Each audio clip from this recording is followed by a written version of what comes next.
সব দোয়া বাদ দেন, একটা দোয়া করেন না, রব্বে করিম তুমি বড় রহমান, তুমি বড় দয়াবান, তোমার দয়া আছে বলে আমার মতো পাপী, আমার মতো জালিম আজকে তোমার দরবারে হাত তোলার সৌভাগ্য পেয়েছে।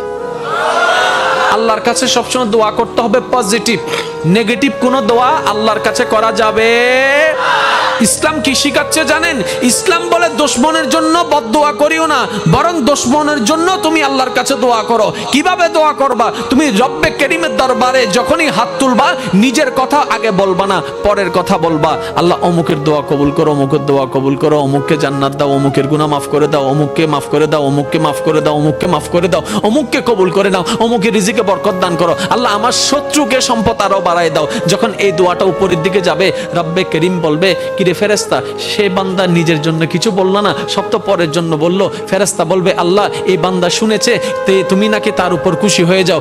যে বান্দা অন্যের জন্য ভালো চাই, তুমি নাকি তার ভালো চাও। যে অন্যের প্রশংসা করে, তুমি নাকি তার সম্মান বাড়ায় দাও। আল্লাহ যে অন্যের জন্য মঙ্গল কামনা করে, তুমি নাকি তার জন্য বরকত বাড়ায় দাও। এই বান্দা সেই সূত্র বুঝতে পেরেছে, তাই নিজের জন্য চাচ্ছে না, সবার জন্য চাচ্ছে। রব্বে করিম বলে, তার দোয়া ফরিয়াদ কবুল করার ব্যবস্থা করো, কারণ যে অন্যের ভালো চায় আমি আল্লাহ তার ভালো করে দিই। বলেন সুবহান।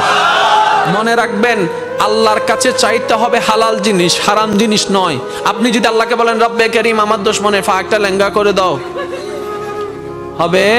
প্রত্যেকটা কিছু একটা টেকনিক আছে না নাই? এবার বলেন, আল্লাহর কাছে পাওয়ার মাধ্যম কি? দোয়া। আল্লাহর কাছে পাওয়ার মাধ্যম কি? এবার আমরা দোয়া করি যে আল্লাহুম্মা আমিন। ফেরেশতা হদ্দে কেঙ্গর হদ্দে ইতা হদ্দে আমি দোয়া করি দি অদিন দোয়া হইলে ডাহাতি কি? এটা যদি দোয়া হয় ডাকাতি কি? সো দোয়া করে দিতে আর আল্লাহ ইয়ন্দ ইয়ন্দ ইয়ন্দ ইয়ন্দ ইয়ন্দ ইয়ন্দ ইয়ন্দ এন ভাবে লিস্টি হদ্দে জানিতে দোয়ানত গিয়ে বাজারত দ দ দ এরকম হাজার বছর দোয়া করলে লাভ হবে? সব দোয়া বাদ দেন, একটা দোয়া করেন না, রব্বে করিম তুমি বড় রহমান, তুমি বড় দয়াবান, তোমার দয়া আছে বলে আমার মতো পাপী, আমার মতো জালিম আজকে তোমার দরবারে হাত তোলার সৌভাগ্য পেয়েছে।